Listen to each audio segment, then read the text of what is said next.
Welcome to that 80s show. Sit, Ubu, sit, good dog. How many people had dogs in the 80s to that. Yes. called Ubu? Wow. I never thought of having a pet named Ubu. But I don't do dogs. You don't do dogs. But I could have an Ubu cat. Who was the famous cat? Was there an Ubu equivalent? Well, there was the lion, the roaring lion from Metro Golden Mayer. I mean, okay, Goldwyn we're going back like MGM, 100 years lion. now. You know what's such a disappointing thing? Yeah. Because of course in the 80s we had the lion, we had the horse. Remember the Pegasus? Yes, the Pegasus. Jumping yes. over. There was the lady. Remember like a Statue of Liberty type lady in movies? Mm-hmm. But I was watching and a movie, great. Lion comes out. MGM, an Amazon company. What? MGM is an Amazon company. Wow. That's where the MGM is. Okay. Pay attention next time you watch it. MGM is an Amazon company. Hey, they've bought everything. Not the show though. Yeah. Not come the on, show. Come on, Amazon. You can buy us. Amazon, you're throwing money around willy-nilly Yeah. on speculative We'll things. chat to Jeff Bezos about things that he did when he still had hair. Mutual balds. We're both Exactly. balds. Exactly. We're both balds, Jeff and I. Our old Hefe. Dory, have you come down yet? It took a while. It took a while, but I'm okay now. I mean, Ready for the next one.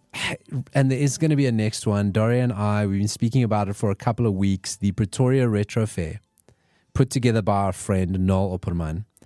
Met his wife as well, lovely couple. And we attended the Pretoria Retro Fair. We did. I got way too much sun. Oh dear. Yeah. Oh dear. I was okay, but I did have sun, and I did also have a drop of alcohol, which is very unlike me. Okay. Thank you, Noel, for the delicious shooter, which I wasn't going to have. Yeah. I wasn't going to have because it was like, oh, tequila, Tabasco. This doesn't sound like my kind of thing. I need the recipe, Noel. Yeah. I need it because I want it again. It's called an oyster. Yeah. For people who don't know, it's got a different name But in it's Pretoria not, and Afrikaans. if you Google oyster shot, it's a different thing. So I think it's a Pretoria oyster. I'd imagine like an oyster would have something slimy in it. I don't know, but Right? I think the usual oysters have just other things. It's Because not you're the thinking, same. I mean, what do you put on an oyster? Lemon juice, Tabasco? Yeah, so there was all that, I think.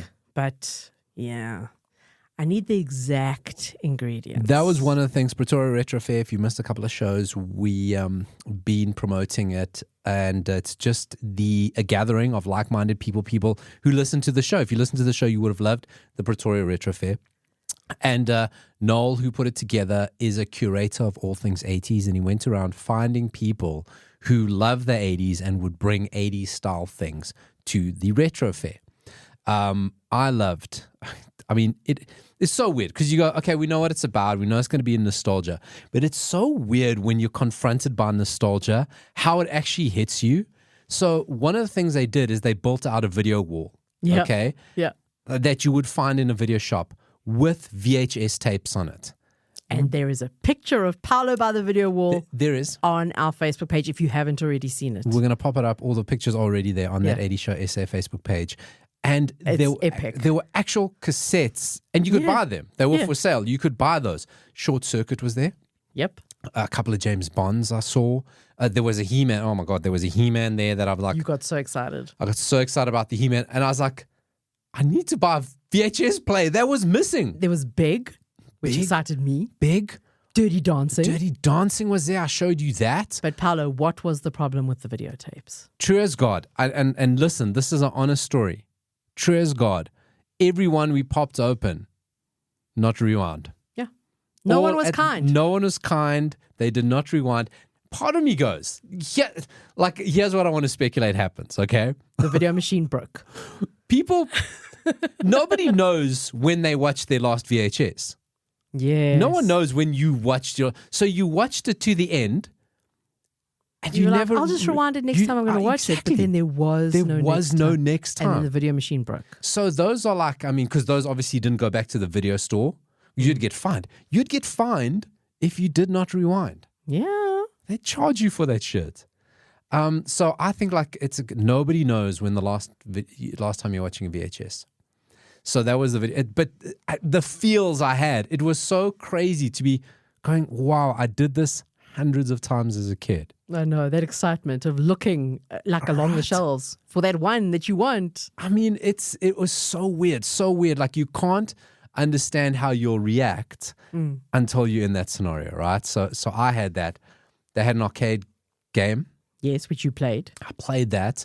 I thought there were going to be multiple arcade games, but it was just one with multiple games in it, which is like, that's new technology. 80s, we couldn't do that. Right. You know, one game, one hard drive, that's all they played. And all the classics won there. I played Contra. Mm-hmm. Contra! You know, that's the last arcade game I finished. I clocked it. That's what we used to say as kids. Okay. Clocked it. Contra, that was the one with the two guys, the two like buff guys. Yeah. So we clocked that at a church festival in Krugersdorp, if you must know. Of course. Okay.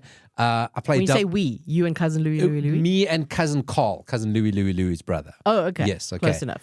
So we clocked it, and I played Double Dragon. Let me tell you something. I didn't realize how camp Double Dragon is. Everything was camp in the 80s and we didn't realize. Double Dragon was ridiculously camp. Like I was playing with my daughter and she goes, "Look at that woman! Why is she attacking us?" I was like, "That's a dude. He's wearing very tight pants." I'm gonna normal pants for the 80s. 80s pants, right? I'm gonna go find a video of Double Dragon to just post it up so people can watch it. Some images, some screen grabs. You can see how camp Double Dragon is.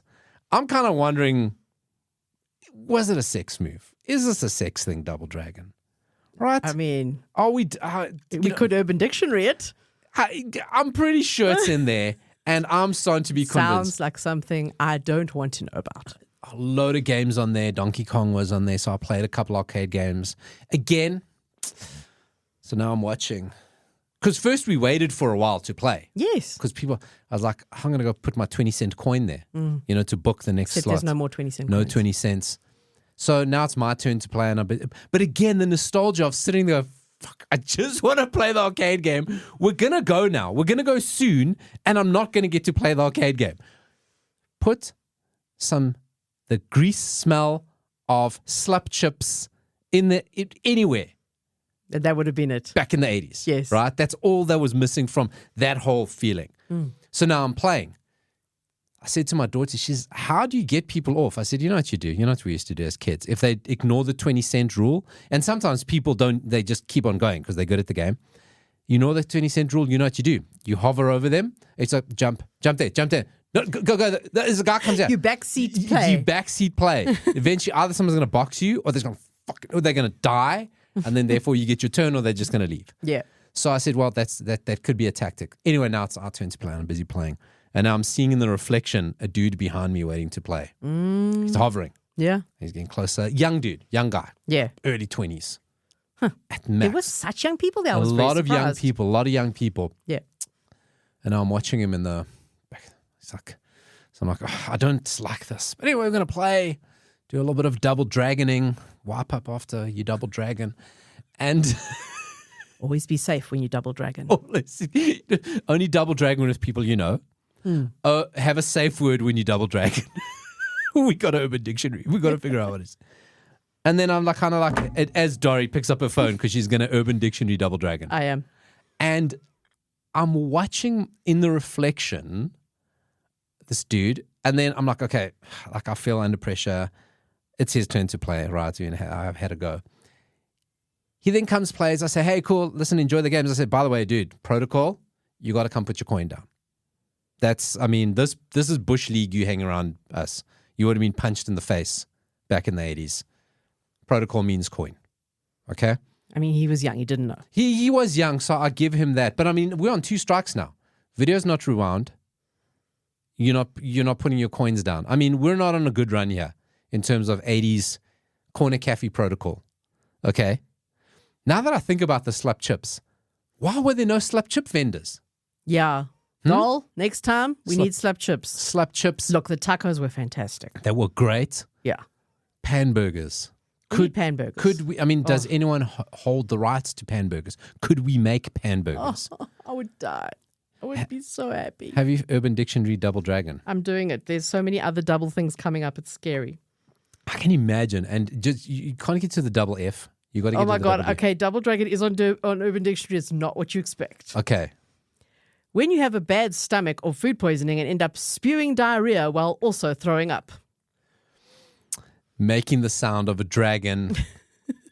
There are a lot of jokes on the show that are for certain people, and certain people listening to this, they will 100% call me the double dragon. So, but I've left that wide open. I was a single dragon. I was a single dragon. Wow. Okay. Yeah, I was a single dragon. Okay. I was a single dragon, one player mode. What else was there at the Retro Fair?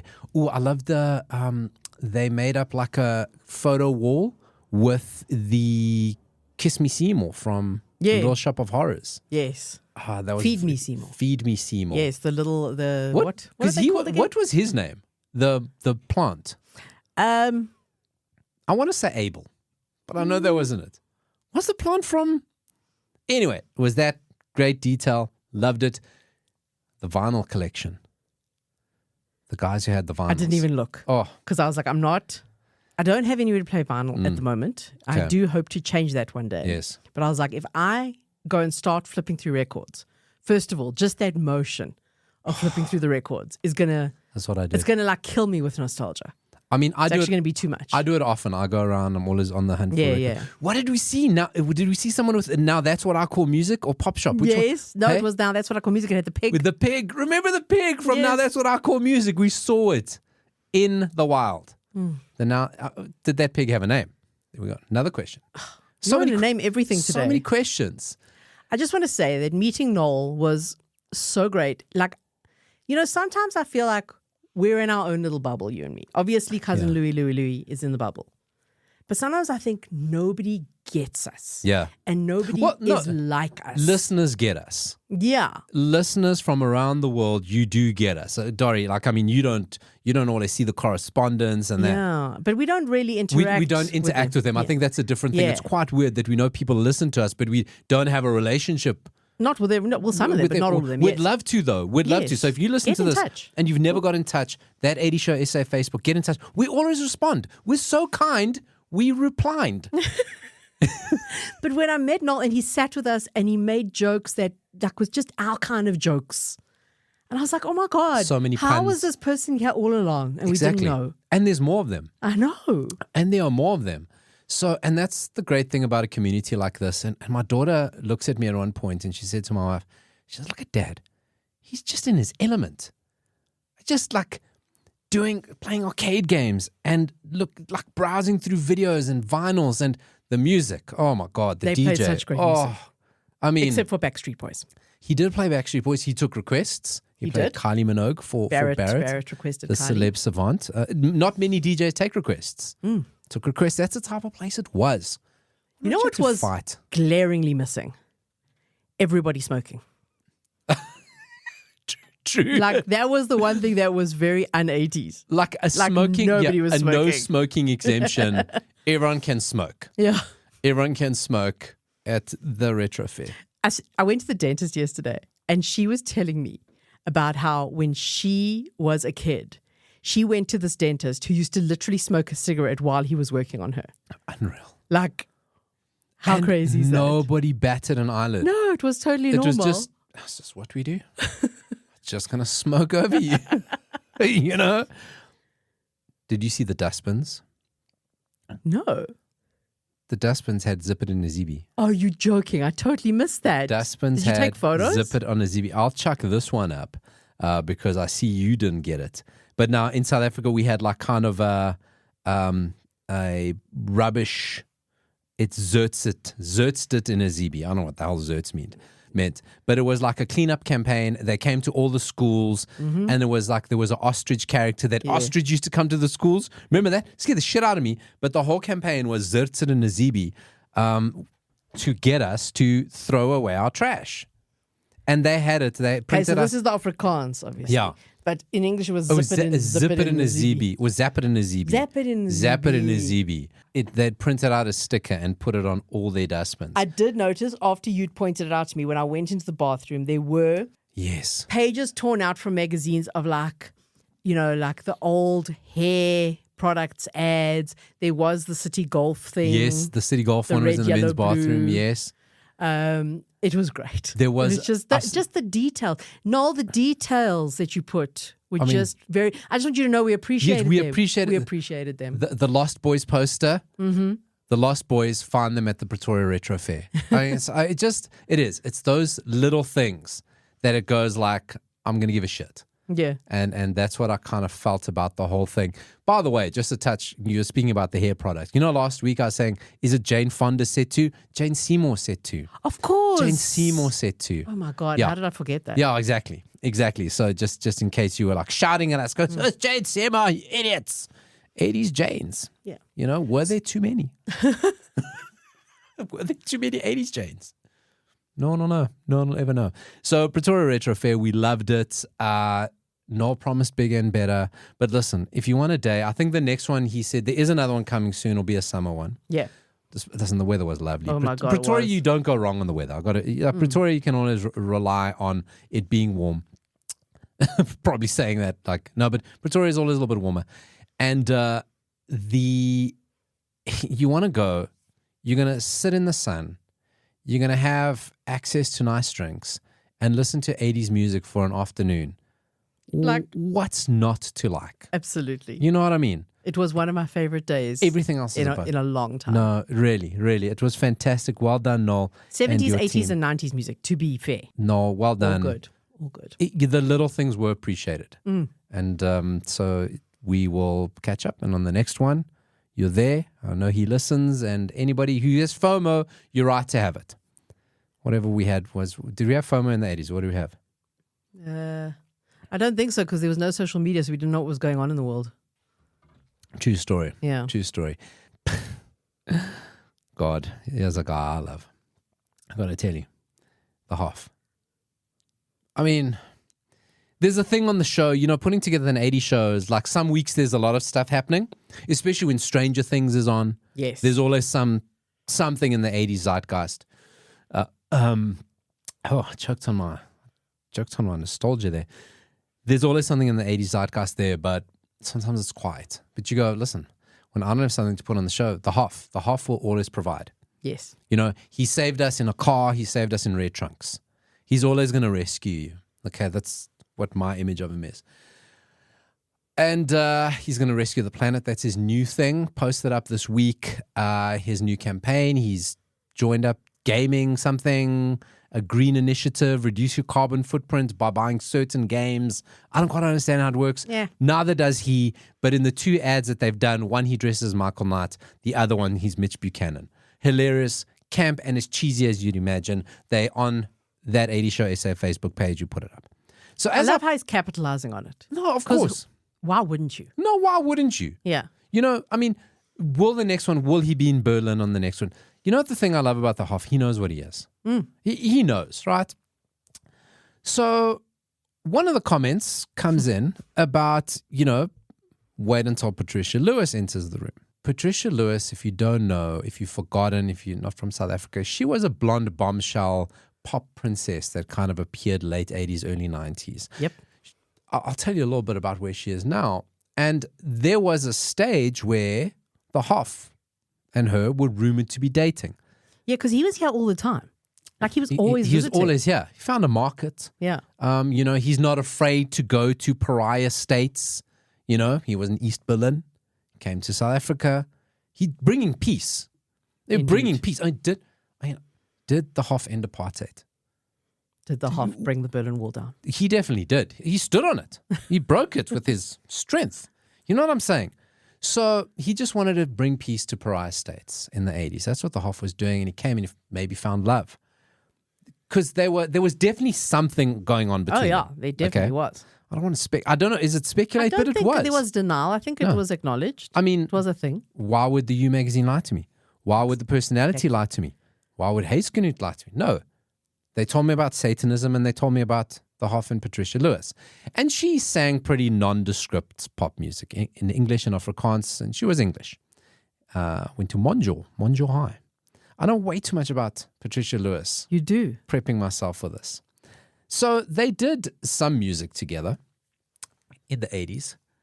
And I somehow thought that was it.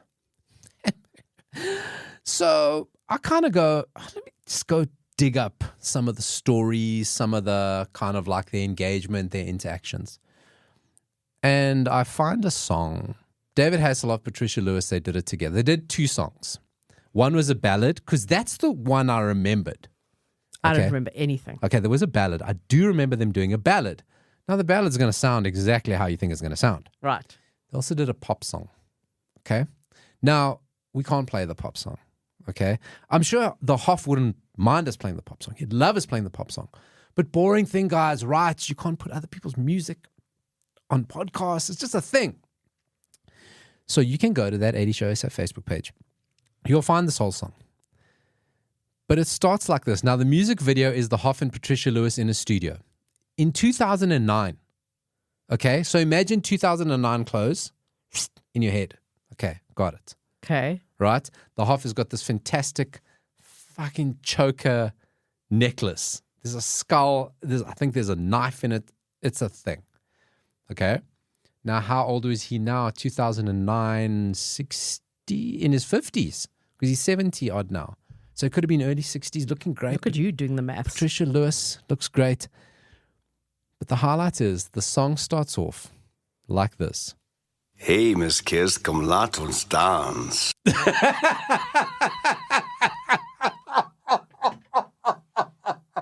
All about the 50th time I've heard that, it kills me. He is speaking Afrikaans. Listen again. Mm-hmm. Hey, Miss Kiss, komm, lass uns dance. And then it goes into the song. So what that says is, hey, Miss Kiss, let's dance. In Afrikaans. Come, let's dance. Come, let's dance. Yeah. And then goes into the most ass generic pop song you have ever heard in your life. The music video that accompanies it is them two hanging out, recording the song. Then they're hanging out in the garden of what must be the studio. Shenanigans. They're laughing. They're doing a photo shoot. There is something. I found out at the time that they did perform together in Pretoria. Yeah. That's captive audience. I mean, this is probably, I keep getting great discoveries, but this. Hey, Miss Kiss, komm, lass uns dance. Best part is he sings in Afrikaans. Oh, no, I've got to hear it. The whole song. You are probably quivering. What did you say? I Bambied just now when I commented about the lovely flowers outside? You Twitter-pated. I Twitter-pated. You're all Twitter-patering to go, I've got to hear the song. I wish I could play it for you. Okay, we are no longer an online music show. I cannot play it for you. So the song was done in 2009. I couldn't find any information of it. So it was a cover of a song called Miss Kiss Kiss Bang. Okay, so David Hasselhoff recorded it with Patricia Lewis. Okay. It is a cover of a German Euro cover song. So it's a You don't know it? No, but later. I know it's in Euro disco. Oh, right. Okay. So it's been performed at Eurovision by a German band. So it's kind of like a German song staple, Europop trash. Oh, very. If it was at Eurovision, it's going to be amazing. Very cabaret-ish. Yeah. Okay. And they covered it. So this was them doing the song. This was them in 2009. It was the last time, and I may be off by one or two, but certainly one of the last times that Patricia Lewis sang, because you kind of go, well, where's Patricia Lewis now? We haven't heard from her in ages. She was always around. Yeah. She actually was diagnosed with tumors on her vocal cords. Oh, no. And after the surgery, they said you possibly can never sing again. Now, I don't know if she can't sing again, but certainly she's disappeared from public. I found some stuff. The last stuff I saw on her from social media was like 2018-ish. So she married a dude, I remember quite a big buff dude, because it was in the Haze-Canute and the U and the personality. And then her last comment was about her son turning 18. She lives in Belito now. Okay, so she's still here. All right. Or as of 2018, that's the last information. Because after that, she kind of just disappears. There's not much on Patricia Lewis. If you know where she is, let us know. Because we'd love to hear the stories about the Hoff. We should ask Barrett to find her for an interview. Could he track her down? I bet you he could. He could track her down. Because we'd love to find out about the Hoff, what he's up to, talk to about the song. And did they ever... Hey, Miss Kiss, komm, lass uns dance. Did they ever dance? I'm sure they did. Did they ever dance? So that is the Hoff. He is just the gift that keeps on giving. I love him so much. Big story past week or so. What's the story, Morning Dory? It's what I'm titling this section. Oasis. Not an 80s band, but a Gen X kid. You'll like Oasis. They go on. They announced a tour. You may have missed it. Were you an Oasis kid or a Blur kid? Blur. I was also Blur. Park Life. I love it. Except for Wonderwall. I do love Wonderwall. And I know that that's the one song that other people love. Yeah. But I just do love it. I do like Oasis. I mean, I do, but I was in that, because you had to pick a side. You know, in the 80s and 90s, you couldn't like both bands. I mean, I think you could. No, you weren't allowed to. Okay. They Was wouldn't it like let that you. strict? No, it's always a competitor. If there was Take That, there was someone else. And I know I'm going 90s. How are you going to sell Smash Hits? How are you going to sell Tiger Beat? How are you going to sell Teen Tigers? How are you going to sell teen magazines if you're not choosing between the Coreys? Corey Feldman, Corey Haim. Are you Kirk Cameron or Michael J. Fox?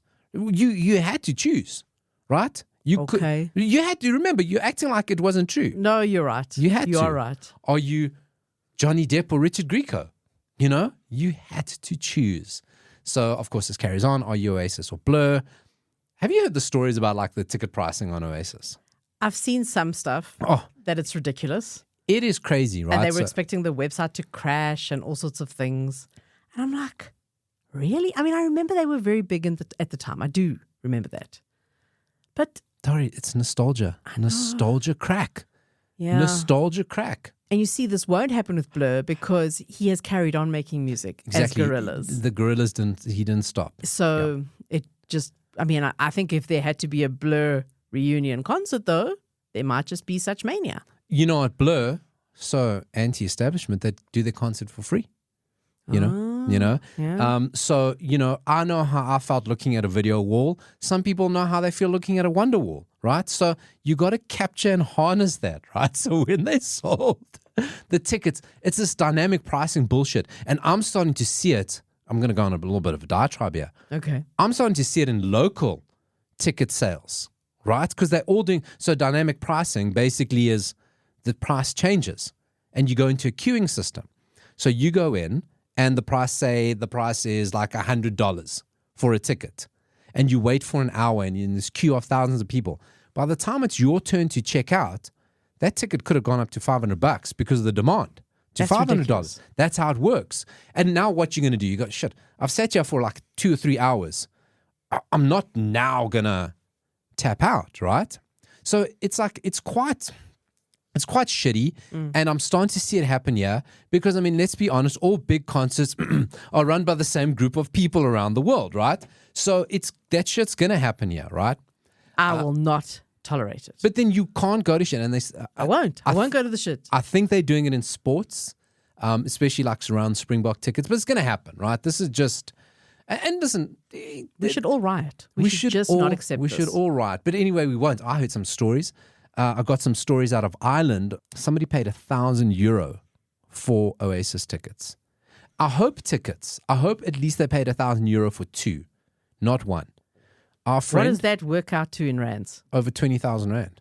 Insanity. I hope it was for double. Because kind of double, you go, there's a lot of money. That's insane. Young Ryan, that boy loves clout. He loves being part of the online conversation. He got in the queue. Uh-huh. He sent me a photo when he was at 66,000 and he didn't get tickets. But young Ryan loves the clout. He's the sort of person that you're starting off at €100. It ends up at €1,000 he'd pay because he goes, I'm in the queue. I wouldn't have expected him to be an Oasis fan. No, he's part of the clout. He loves music. Yes. He does love music. And his taste is very varied. Yes, exactly. But I still wouldn't have expected Oasis. It's swag. He wants to be part of the conversation. Great. But that's right. Yes, young Ryan, and he would have been sucking into paying anything. That's the person dynamic pricing works on.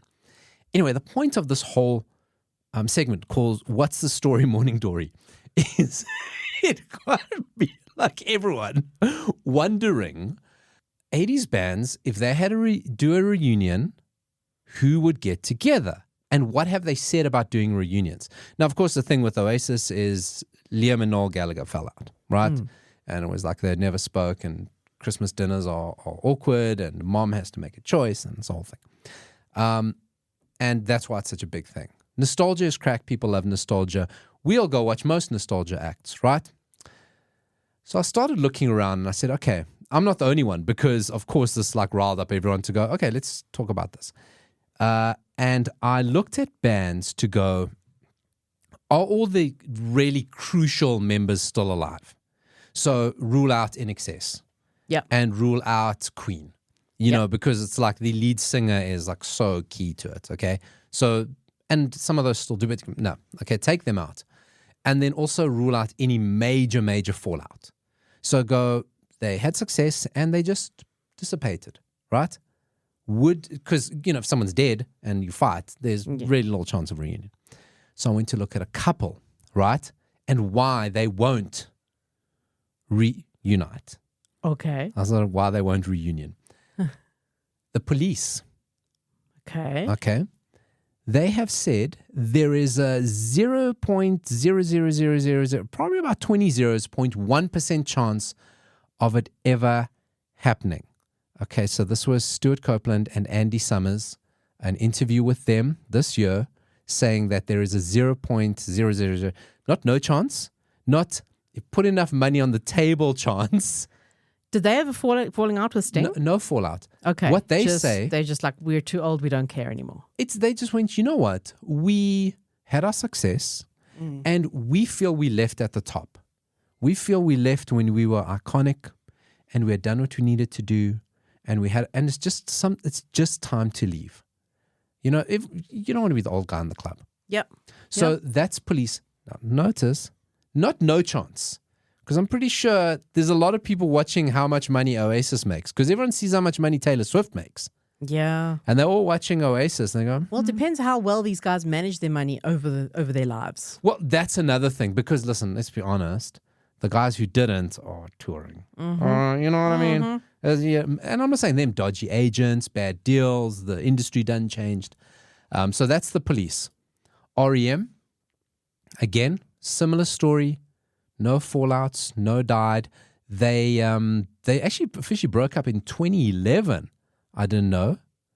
And they did briefly reunite when they were inducted into the Songwriters Hall of Fame, playing Losing My Religion. But again, similar story going, we've had our success. We don't need to do more. We've got a great back catalogue. We've told every story we need to tell. And now it's time for other people. I'm disappointed by that because I'd love to have gone to an REM concert. Did you not see them when they were here? No, I didn't, because you know what I want to do? Photo, that's me in the corner. That's what I want to do. That's me in the corner listening to Michael Stipe sing. That's me in the corner. So you know I'm not the biggest fan of REM, although I really, really, really, really, really love just a few of the songs. And then the rest I'm like, eh. I love that concert. Isn't that everybody? No, I don't know. There are some people who are just mega fans and love all their stuff. Really? Yes. I've never met an REM mega fan. Oh, okay. You know one. Our friend Mark Friedman. Mega fan? Mega fan. And Neil Johnson, I think, as well. Mega fan? Neil Johnson's a big fan, eh? I've never met an REM mega fan. We'll have to have a discussion with him. But it was a great show. No, I can imagine. Really good. Of course, the one that comes out. This kind of breaks my rule a little bit. Okay. This is hot off the press. This is from this week. Not even asked. Everyone I've kind of spoken about have been asked. He didn't even wait to be asked. He just fucking came out and said it. Morrissey makes a bold claim about why there will never be a Smiths reunion. We don't want it, Morrissey. We don't want it. We would have, but you're an asshole now, so no. And he just came out on his website saying that we're never going to do it. We've been offered money. As recently as 2024, we've been offered a lucrative amount of money, and we ignored the offer. And we will not be reuniting because, of course, there's massive fallout between him and Johnny Marr. Hate each other. Well, Morrissey's gone off the rails. I mean... He still tours, though, so maybe I broke my own rule. Yeah. I just found it funny that Morrissey didn't... That's funny, it's yeah. like, no one asked you. Yes. Don't care. No one asked you. Don't care. But Morrissey obviously tours as Morrissey, not the Smiths. The Eurythmics... No tour on the cards because Annie Lennox doesn't like to travel. She's done with traveling. She's done it. Yeah. I didn't get to meet her when she was here. Yeah, she's just done with touring. And that's fine. You want to be home. You reach a certain age. Oh, I can't be bothered with that shit. Dave Stewart still tours. And then as he goes around, he gets different countries he goes to. He finds an equivalent female singer to sing with him. I think Per Gessel from Roxette is doing the same. Yes. He kind of like picks up someone from a different region and kind of will tour with her and redo Roxette. Annie Lennox has got a very unique voice, though. Very. So that could be that could be that could go be either way. interesting. But so no Eurythmics, the Go-Go's. No go for the Go-Go's? No go, hey? No go. Can we tease something about Belinda Carlisle? I don't know. Can I we? don't think we should. Okay. I think it's too soon. Okay. We're teasing that we're going to tease something about Belinda Carlisle. There is a Belinda Carlisle tease in the works. Okay. When it happens, we'll tell you. It's not our news to tell. No, it isn't. You don't tell when someone else is pregnant until they've said it. Yes. You never ask someone if they're pregnant. Ooh, no. Unless you see a baby coming out of them, you do not assume. Honestly, unless they say, get a bucket, my water broke, I'm not going to assume shit. Anyway, so the Go-Go's is Belinda Carlisle says, no, we probably won't. So also not ruled it out. But at least two of the members have completely stepped out of the circuit. Belinda Carlisle's still out there. Yeah, but if Belinda does it with just like other people, it'll be good enough. Then it's just Belinda Carlisle's show, though. No, but with the Go-Go's music. Let's be honest, we're all there for Belinda Carlisle. You know what I mean? And then Kajagoogoo. They will not be reuniting because they're just too shy. So let's move over to our music recommendations. That whole segment was made just to make that joke. I'm not even going to lie to you. I'm not even going to lie to you. Listen, weird thing though, Limal. Like you think of it. Limal's not his real name. No. Obviously not. I don't know his real name. Christopher Hamill. Huh. Christopher Hamill. That's Limal's new name. So, that previous segment was a never-ending story, if you will. Great joke. Great ending. I'm very proud of myself. I worked very hard on that segment. Well done. To make that joke. And if you got it, pat yourself on the back and pat me because it's a long run-up. Oh, my God. So every week on that 80 show for 201 episodes now. By the way. Yes. By the way. We did not acknowledge our 200th episode, but it's not our 200th. It's the 200th that you can access. Yeah. So we posted up our 200th show last week. This is our 201st episode. We've done interviews and we've done stuff of the podcast in this format. I've still got so much footage because before we did this, we had the podcast. We had a show in another format. We did special edition shows over Christmas and New Year's when no one was listening, and they put us on. And then we did a live radio show, okay? Yeah, which was never podcast because it was mostly music. Mostly music, but I've got all the segments. Which should we ever put it out? Mixcloud, I can put it with music. Maybe we make a Patreon. Patreon, and yeah. we give it to the Patreon. You can give it to the Patreons. You can go there and listen to all of our stuff. But for 200 episodes, which means, Dory, we've probably recommended over 300 80s related movies, TV shows, etc., etc. Never books. never recommended. We've spoken about Andrew Ridgely's book. We did. But not in this segment. Not in this segment. And yeah, so it's easily over 300. And we are not running out anytime soon. And that's what I love. And dear friend Spike Ballantyne, I thumb my nose at you. I thumb my nose at you. Same. Because when we used to do the planning for the show, he used to go, you guys are going to run out of movies. And music. And music so soon. So soon. I just discovered new David Hasselhoff music. Dude, exactly. We will never run out on the show. The best thing is, we could make shit up. No one would know. They wouldn't know. Do you think Meet the Feebles is a real movie? It's not. I made it up. I dreamt it. After having too many oysters at Pretoria Retro Fair. No, I didn't have too many oysters. I was very good. So we have a movie recommendation, sometimes a podcast, sometimes a TV show, sometimes a remembrance. Sometimes a warning. And Dory is going to dive into her recommendation. She says it's a multimedia one this week. It's a podcast. It's a podcast. Dory's very efficient. I am. She's very efficient. She likes listening to podcasts, so she'll always find an 80s related podcast. Well, I don't look for them specifically, but they find me. The yes. algorithms. So this one I've Algorithms actually are gonna been get wanting you. to listen to for a while, and I finally got around to listening to it this week, and boy, was it worth it. It's a show called You're Wrong About. Let me read you the description of the podcast series. It's presented by a woman named Sarah Marshall. Okay. Why don't I know their name? Because Forgetting yeah, Sarah Marshall. yeah, but I it's forgot not about her. that. Yeah, I don't remember. It's a different person. Okay. She's very cool. The description of the series is Sarah is a journalist obsessed with the past. Every week she reconsiders a person or event that's been miscast in the public imagination. Mm-hmm. I enjoyed this podcast immensely. I've listened to various episodes, and I'm scrolling through it the other day. I'm like, let me listen to an episode of You're Wrong About, because it's been a while. I'm scrolling through, and what do I find? George Michael. Oh, okay. You're wrong about George Michael.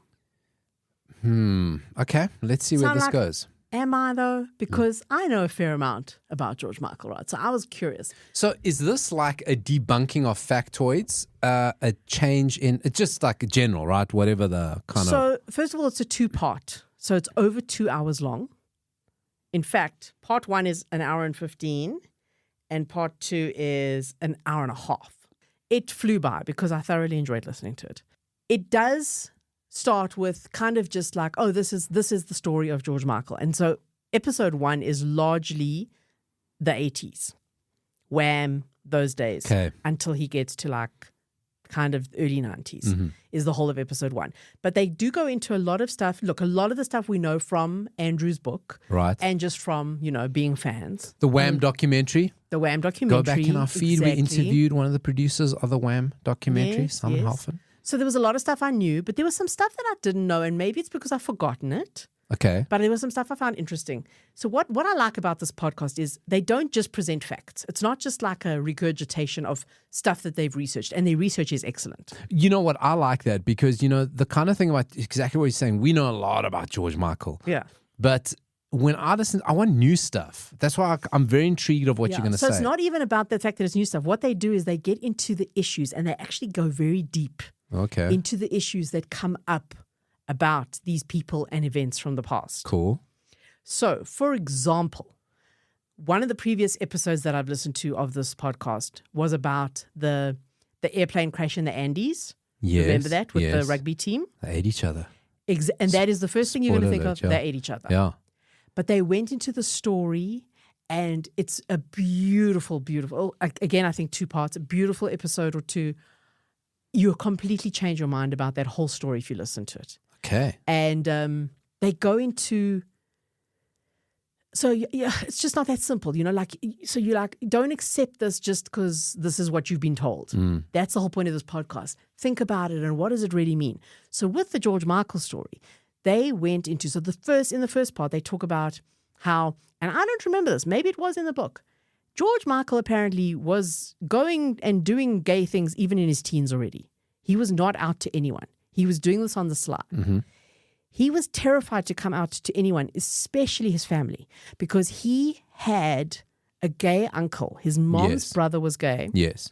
He was put in a mental institution, and then when he came out of the mental institution, he took his own life.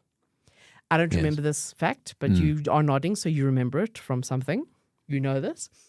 So that was one of the reasons he actually did stay closeted for so long. We did know this. They bring up in this podcast about how when he did come out, he came out to Andrew and Shirley first. Mm-hmm. They then discussed whether to keep it quiet or not to, why, and all that kind of stuff. The main thing was he didn't want his family to find out. Yeah. So they go into quite an in-depth discussion about just the whole idea of coming out and the whole thing of being gay in that time. Mm-hmm. Being gay as the son of an immigrant. Right. Right. Where you've got lots of expectations on you for your life and you're going to be seen in a certain light.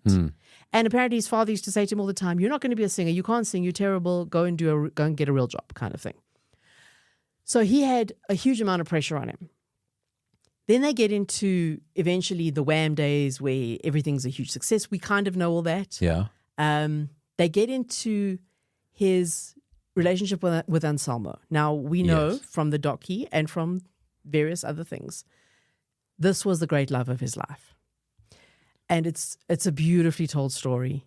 I didn't learn anything I didn't really know from that part, but it's very sad.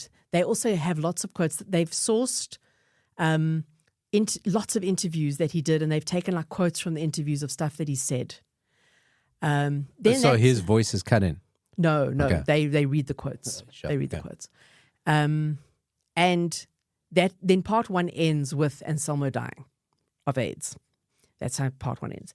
Then we're going to part two, and the focus of part two, and the reason that they actually made this podcast in the first place, is the whole thing of him being outed. And I'm saying this in inverted commas. I'm doing air inverted commas about him being outed when that whole thing happened, when he was arrested in the bathroom with the cop, Right. the undercover cop. Right. And they go into such detail to the events leading up to that, in terms of how he had thought he had come out. Actually, he had relationships with men. He never hid them. He was always seen with the men he was dating. There was never any real subterfuge. You know, he was asked in every single interview, "Are you gay? Are you gay?" He never said, "No, I'm not gay." He would like kind of turn around and go, "Why are you asking? Why do you need to know this?" Obvious, right? Obvious. So he was, as far as he was concerned, he was out. But what we remember is that incident of him being arrested in the bathroom in LA was what outed him. Okay. And that is how so many people see it. Right. They go into quite a lot of the whole world of cruising, and what is cruising and why was cruising, and like how much George actually did cruise. Okay. Because the history of it. That was not like his first rodeo, you know. And really, really interesting in terms of them saying that technically he actually didn't do anything illegal, because it was behind closed doors. Yeah. Like, what do you do in a bathroom behind closed doors? You're not going to do that in public. Yeah. So what's illegal about it? You're not doing it in front of children. It's not public indecency, whatever. So they went into a whole thing about that, the philosophical discussion of why is this seen as such a lewd act? Why is it seen as this terrible thing? It's a really, really interesting podcast. I don't know if you would enjoy it, because like I said, it actually does get quite intellectual into the topics and the issues and the themes as such. I just got to take a moment here. That was called a shot across the brow. I wouldn't enjoy it because it's too intellectual. Yeah, wow, I'm quite taken aback by that, Dory. Do you agree? I'd like to have a chance. Okay, well, do feel free.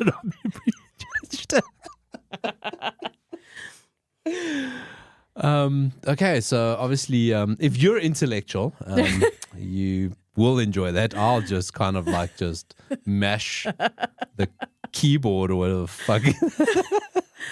The cool thing as well about this podcast is they are clearly big fans of Wham and George Michael, the people presenting. It's Sarah, and she does it with a guy named Marcus McCann, who actually wrote a book called Park Cruising: What Happens When We Wander Off the Path. Okay, so he's like an expert on cruising. Yeah. So that was the whole kind of point of the podcast. Okay. The name, it was quite an intellectual long name. I can't be... You're wrong about is the name of the podcast. You're wrong about I can't be trusted to remember names of things.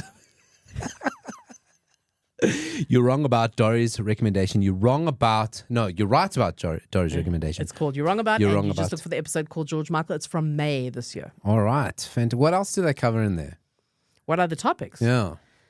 Well, let's see. Britney Spears' book.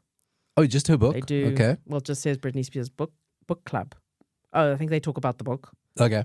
The Shoe Bomber. All right. Tiny Tim. Mm-hmm. The Pro-Life Movement. Okay. Battle of the Sexes. Oh, I see. The Exorcist. Okay. This is intellectual stuff way above my pay grade. Amy Winehouse. Okay. It's not way above your pay grade. All right. So that is You're Wrong About. And you're wrong about me, Dory. I am, clearly. You know what? I'm so glad I got a better movie this week. I haven't gone to my usual nonsense. Because it'd be quite hilarious of just not being called not intellectual. And then I bring up my normal... I'd say you're not intellectual. I'd say you don't enjoy listening to intellectual things. No, you're quite right. I'd rather listen to shows like this. Shows like this where you can just forget the world for an hour at a time. I went through a stage where I was doing a lot of Danny DeVito movies.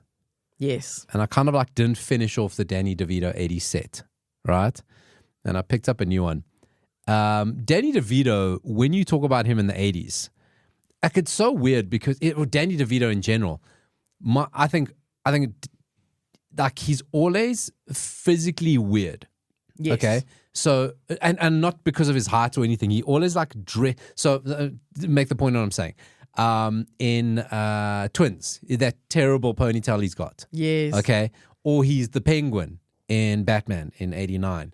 Or and more latterly, he's Frank from Sunny in Philadelphia, where he's adopted this whole troll foot. And he's always in some form of being disgusting. Yes. Right? So it's he's quite the evil husband in Ruthless People. Yes, he's always like weird. Okay, he always really plays into it. He's phenomenal. But in this movie, he's actually like, it's so weird for him to be like a normal guy, as normal as Danny DeVito can ever get as a character. So he's in this 1986 movie set in the mob, where he's kind of like a middling mob runaround guy. Okay. The movie's called Wise Guys. All right. 1986, directed by Brian De Palma. Huh. Now, Brian De Palma, of course, big in horror, did Carrie. He did The Fury. He did Blowout with John Travolta. You've spoken about that in the past. Yep. Of course, his big one, Scarface, The Untouchables. And this was kind of like his this kind of move into comedy, right? Okay. And he did comedy so well. He did absolute comedy so well. His casting was perfect. Harvey Keitel is the mob boss, big mob boss. And Joe Piscopo and Danny DeVito, which is just so fun to say.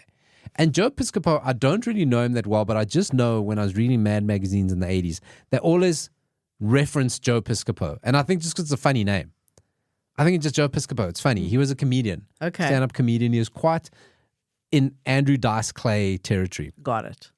From what I make out. Like, I've never really seen him other than, like, I think this is the first movie I probably ever watched him in Wise Guys.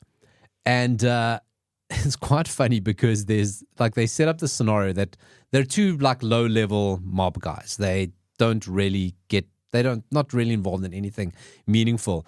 And there's like a daily meeting where the mob boss hands out the assignments to the mob guys every day. It's quite funny to think, okay, you're going to go racketeer and you're going to go do this, you're going to do that. And then Joe Piscopo and Danny DeVito's characters have to go pick up the laundry and do his groceries. The menial stuff, that's what they are. And then they get to test out, I mean, in one of them, the mob boss just turns around, gives Joe Piscopo's character a blazer. And he's so happy to get it, and he just starts shooting at him to test out it's a bulletproof blazer. So that's kind of the level these guys are at. So then one day they finally get their big assignment of saying, you got to go place money on the horses. You got to go bet on this horse for me. Okay. And now they're like, yeah, this is the first meaningful job we've ever got. Off they go to place a bet on the horses. And they kind of like place a bet on the wrong horse. Okay. Oh. And so of they course, screw it up. lose the money. Oh. So now they got to go tell the mob boss. And he's like, okay, cool. You lost my money. There's got to be punishment for it. So he then assigns each one to kill the other. That's their assignment. And as you laughed, shenanigans ensue, Dory. I can't imagine. It is such a hilarious, ridiculous movie. Okay, Danny DeVito is outstanding. He's such a motor mouth, like just absolutely never shuts up. In every situation, every scene, he's just talking constantly. It's not the most outstanding, complicated movie like so many 80s movies of this time. It's just set piece after set piece after set piece until there's a culmination. I'm wondering how I missed it because it really doesn't sound familiar. So here's why I think we could have missed it. Now, it was a hit in America and kind of came off. It was inspired by another 80s movie I love, Johnny Dangerously. Brian De Palma loved Johnny Dangerously, farging bustage, farging ice holes. He loved it so much that he's like, I've got to make a movie like that. Okay, so Johnny Dangerously inspired this movie, farging ice holes. Remember Johnny Dangerously when the newspaper spins in? This is farging ice holes.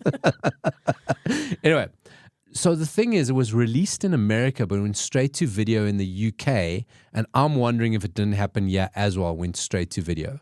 Why you wouldn't have seen it on video, I don't know. Yeah. But it wasn't released, from what I can see, massively internationally. The great thing is the entire movie is on YouTube if you do want to watch it. Excellent. Watch a lot of the clips. Danny DeVito is hilarious. Joe Piscopo is like a moron. He's like just an absolute fool boob stooge. And he just really plays it well. Great acting throughout. I mean, even Siskel Ebert, or Roger Ebert, Siskel and Ebert, Roger Ebert at the time, who normally slated movies like this, couldn't stand them, loved it. They found it. They said, this is one of the funniest movies of the year. Oh, wow. Love Danny DeVito. They said, this is kind of Danny DeVito, the first movie he did where he was kind of like the star of it. Okay. Because if you think, I mean, he was always like a doubleheader. Yeah. And I think he had come out of Romancing the Stone with this, and then he had been with Bette Midler. I don't know if that was before, but he was always like the, you know, he was never the leader, the lead actor. And in this, he certainly was. And he just does all the Danny DeVito things. But there is a cameo by a character called Frank the Fixer, who is now the fixer for the mob. Okay? Yep. And he does all the dirty work. But he is the gruffest, biggest dickhead, okay? Played by a wrestler. So, you know, wrestlers being in movies is not all about The Rock and John Cena. Right. You know, we were doing it in the 80s. I mean, Andre the Giant was in The Princess Bride. Was he a wrestler? He was a wrestler. Oh, He was okay. Andre the Giant. Oh.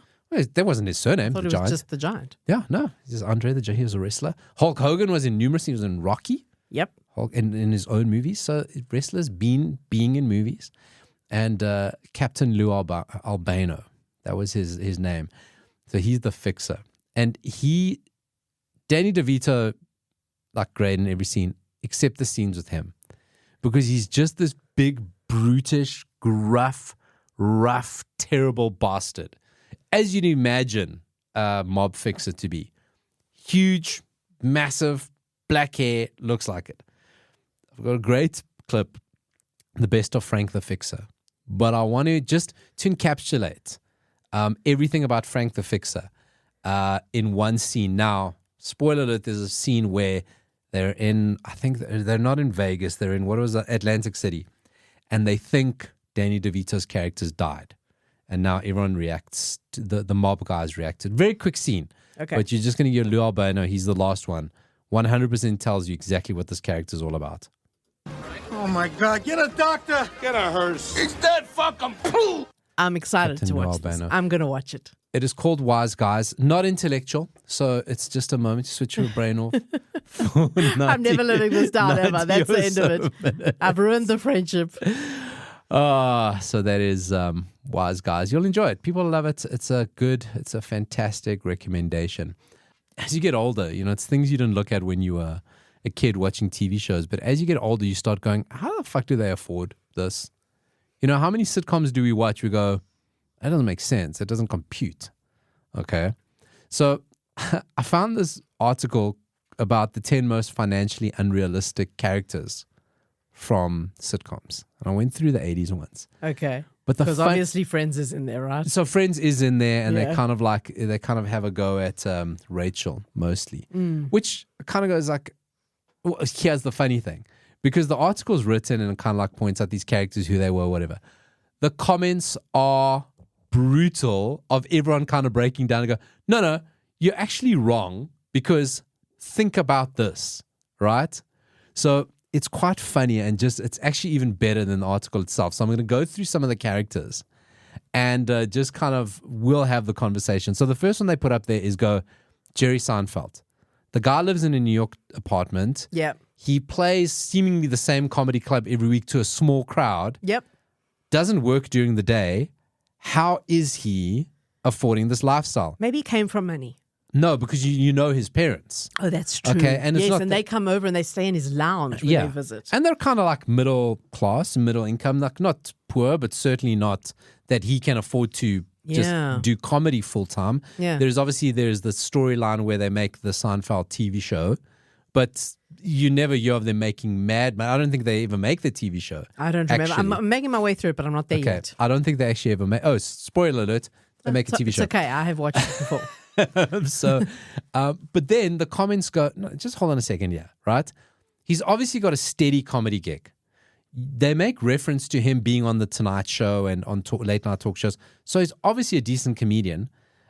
He buys his parents a Cadillac at some point, and you don't know if he's not a writer for other comedians that he just never talks about.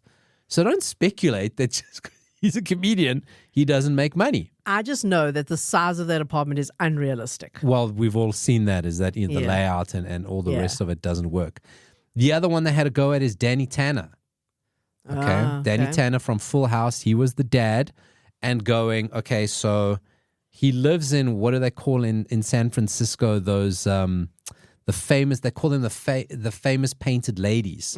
Yeah. So I've been there. That was like when I went to San Francisco. Yeah. I hate Full House, but I had to go see them. And obviously it's the exteriors. They didn't shoot it there. But it's like, you got to go see that, right? When you're in San Fran. Yeah. So that's not cheap. They sell on average for like $4 to $5 million, those. Sure. So that's like, it's not a joke staying there. San Francisco, one of the most expensive cities in the world. And he now takes on his two brother-in-laws who come live with him. One is a comedian and comedy writer, and the other one's a musician. Yeah. And he's got 3 girls. How does he? What does he do for a living? I don't remember. So this is the thing people reply, going, because in the article it says, well, he was just had a TV show. In the article they go, no. He was the host on Wake Up San Francisco, the main TV show.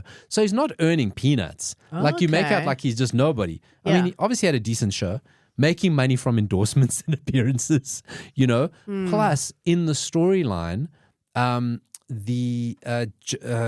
Stamos and the other guy, their characters, create an ad agency and start writing jingles. So that's obviously bringing in income. And then, of course, there's the elephant in the room. The wife could have left a hell of a life insurance payout. Oh, you know? We never know. We don't know. We're just speculating on these things. The other one is Carl Winslow from the dad from Family Matters. Family Matters, the one with Urkel, the Urkel show. That's what we all remember. People going, you know, he had this really big house, supported quite a big family, plus obviously Urkel, because Urkel's parents obviously abandoned him. And he was a cop. He was a cop. But here's a strange, I never knew Family Matters and Perfect Strangers are in the same universe. Oh. They both happen in Chicago. His wife in Family Matters, Harriet, she works at the same building that in the same newspaper that cousin Larry Appleton and Balki Bartokamos work at. Huh. So and he appears, Carl Winslow's character, I think his name's Carl Winslow. Yeah. Carl Winslow appears in Perfect Strangers as a cop investigating a crime, where he's a detective. So they're saying, listen, you may want to say that, but cops, especially in the 80s and 90s, would make decent money. Also, don't forget that property wasn't as expensive back then. That's the main thing that a lot of people are saying. They say, don't judge it by where they lived, because there was rent control. And exactly, there wasn't. Remember, we had this in the States, had this major property crash. Here's one that makes no sense. You can't explain this away. Al Bundy. Okay. And now you go, he didn't stay in a bad neighborhood because his neighbors were middle class. Yeah. Darcy and her husband. He was a shoe salesman. A very bad shoe salesman. Terrible shoe. Listen, even a good shoe salesman is not, you're not making a lot of money. And Peg would just take money out of his wallet. She didn't work. Like, unless the kids were turning tricks, selling drugs. I mean, very possible. Very possible. So that one you can't explain away. That one's... But his house was massive. Double story plus a basement. You know? Was it perhaps the house he grew up in and he just inherited it when his parents died? Look, he was a football star, Poke High. You know, he scored 3 touchdowns in one game. Right. So that could be it. Yeah. Again, property wasn't that expensive. Yeah. Right? So we don't know that. But that one's pretty dodge. That one's pretty dodge. And there's also Cosmo Kramer, again, from Seinfeld. But again with him, he lived in a 1-bedroom apartment and he always had these get-rich-quick schemes. So obviously he's always doing little schemes. But he never did any of them. But he obviously did enough to get something. He's a charismatic dude. Yeah. I sort of was finding people. I think he probably maybe had an inheritance from a rich relative. That's what I feel. Yeah. That's what I feel. And the celebrity that they say is the most financially unrealistic is Homer Simpson. Now, I put it in because Simpson started in 89. But again, this is the thing. So people have always gone over the years. Homer is ridiculously with this. Firstly, it's a cartoon. So, I mean, whatever. Yeah. But he is never responsible with his money.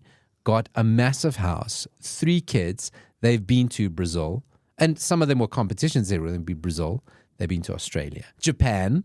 Okay. Homer just randomly will not work for days at a time because he's on another scheme. But what people were then saying in the comments is going, Homer's a safety inspector at a nuclear power plant. And a guy said, my uncle was a safety inspector at a nuclear power plant. He earned very well because it's not a shit job. Like you can't just how he qualified for that job. That's a different story. That's a whole backstory that we haven't had. But once he got into it, the guy's earning bank, so very funny article. Raises some questions. We've had a good conversation, but people slaughtered the guy who wrote this article. Love the comments. I want to wrap up on something here. It's hilarious. Again, when we spoke, we were bookending the show. We started off talking about what Noel has brought to that 80s show. He spoke to us about a TV show called Interstad. Yes. Okay. I remember it, by the way. Okay, let's talk about, because you and I have not discussed this. No, we haven't. Okay. I do vaguely remember it because, remember, I am a bit older than you. And he said it was the puppet thing with the strings, right? But it was like, so it was like people. If you're international, kind of like Thunderbird, kind of like Team America as a new reference, but Thunderbirds. So I totally remember Thunderbirds was as the a one. kid watching it. Totally. So it was a South African show, kind of modeled on the Thunderbirds, and it came out in 1982, ran from 1982 to 1986, and the story was called basically Interstellar, and it was also under the name of International Rescue. The main plot is an undercover planetary defense agency operating from Cape Town under the guise of an interstellar shipping company. So they pretend they're something else. And there was, these guys in Cape Town were the only ones that knew that there was an impending alien invasion and they had to stave it off. Now I'm going to play the theme of Interstad while we talk, just under the background. I mean, because you got to hear this. It is some beautiful stuff. Very funky. Yep. That is the theme song of Interstad. We'll just keep that playing in the background. Now, Noel said this was he suspects, made by some very liberal Afrikaners that were taking a shot at the apartheid government at the time. Because the show mirrored the real-world political issues of international isolation facing apartheid South Africa, because they were the only agency who knew all the information and had to stave off impending threats. They were a pariah of the Galactic Interplanetary League. You can see there the rest of the planets didn't want anything to do with them because they were having a cold war with the planet Krokon. Okay, Krokon. Krokon. Maybe say Krokon. Okay. And there was Prince Karmati, and he had a whole bunch of evil henchmen. He was like, he was like a frog top. He had a squish face. I'd probably recognize him if I see him. I'll post up some photos, that 80 Show SA Facebook page. The spaceships were modeled on the Impalas from the South African Air Force. Right? Okay. And this was mainly as maybe another little bit of apartheid propaganda bit, so that kids could identify as, when I see Impalas, I know shit's good. And that means when I see apartheid, imagery, I know shit's good. So quite a funny thing. Listen, fade that out. The Interstad music in the background there. You want some fun facts about Interstad? Always. The team that produced Interstad had started in the late 70s with Lever Hexty. With the same sophisticated puppetry making its first appearance in the Adventures. It was very similar style, yes. Lever Hexty was a show we loved in the 80s in South Africa. Little Witch is absent-minded. And they modeled their puppets on Lever Hexty. It was the same people. They also created a puppet. When last did you hear this? Sarel Sea Monster. Oh, I love Sarel Sea Monster. A friendly sea monster. Karel Kraai en Sarel Sea Monster en Benny Bookworm. Mentioned here, they were in Vili Vali, and all the same puppet technology was used across Interstad. So Interstad was like I feel like we've gone backwards somehow. This stuff was amazing. It was, and it had a message. This was activism. It was activism in the form of puppets. And like now it would just be animation. And that's just not as magical. It's not arty. You know what I love about like the little pieces I've seen and that is that they were in Cape Town of all places. Now, you know, Cape Town now is an international multicultural city. I mean, it's really world-class city. But back in the 80s, Cape Town was always looked at as like a little bit country bumpkinish, right? Yeah. We forget that. Like, it's quite weird. Cape Town like is the premier city in South Africa now.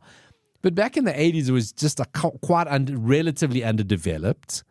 Nothing really going on. You know, I mean, you went to the wine farms when you were a kid, went on holiday. You didn't go to the beach. It was too freaking cold and too freaking far. And it was really like seen as a bit of like, oh, okay. And the people that lived there, they were just on Cape Town time and the Shuar thing. Okay, well, that hasn't changed. No, Dory. I promise you, I deal with Cape Town people. They are not Shuar. The day you die, they will send you a request to respond by COB. No. Cape Town people are hectic. They are The ones you know. No, they are. In my industry, Cape Town people are scary as shit. And probably ruined by the Joburg people, to be honest. But it shows Cape Town as the futuristic Cape Town. So there's one shot in the opening sequence where they fly over this futuristic Cape Town, and you're going, you know, other than the Greenpoint Stadium, you guys aren't far off. You saw something. Wow. Maybe they all went into property development, took their Lever Hexie money, bought apartments, bought property. Who knows? So that is Interstat on that 80s show. I just wanted to wrap it up because we had never spoken about it. I totally forgot to mention it to you because when I heard that, I was like, I totally remember that show. I loved it as a kid. Fantastic. It makes up on there's a wiki about a lost media wiki. We've spoken about lost media, stuff that's kind of disappeared. You know, through digital degradation or just natural degradation, couldn't be converted digital, and they put Interstat as part of it. But I found a shitload of episodes on YouTube, mainly because of people who love that puppetry. A whole bunch of channels on that because they're like, and you look at this stuff, there is like, this was done with love, imagination. There must have been budget behind this thing. Like, they duped the censors. I'm telling you right now. Yeah, their messages for were sure. so subverted that the censors didn't see it because they would have been shut down. They would never have run that long if they knew what Interstat was up to. So this has been that 80s show, Dory. Fun show. Yep. Fun show as always. Started off with the Retro Fair, ended off talking about Interstat. David Hasselhoff, in case you forgot, just let me stop the music there. Hey, Miss Kiss, come lat uns dance. Give you that for one last time. Favorite part of the show, Dory? Definitely the clip you just played by David Hasselhoff. David Hasselhoff. That is it. David Hasselhoff, you know, on that 80s show, if you've seen anything or you heard anything on the show, you want to see what it's about, that 80s show essay on Facebook, we don't keep it too intellectual on the show. It is very easy listening for people like me. I cater for myself. I kind of, you know, go like, I can't retain too much information, so I cater to myself. Still proud of my Kajagoogoo joke. It was fantastic. It is. Hang it up in a museum. Thanks for joining me, Dory. Bye. Good dog.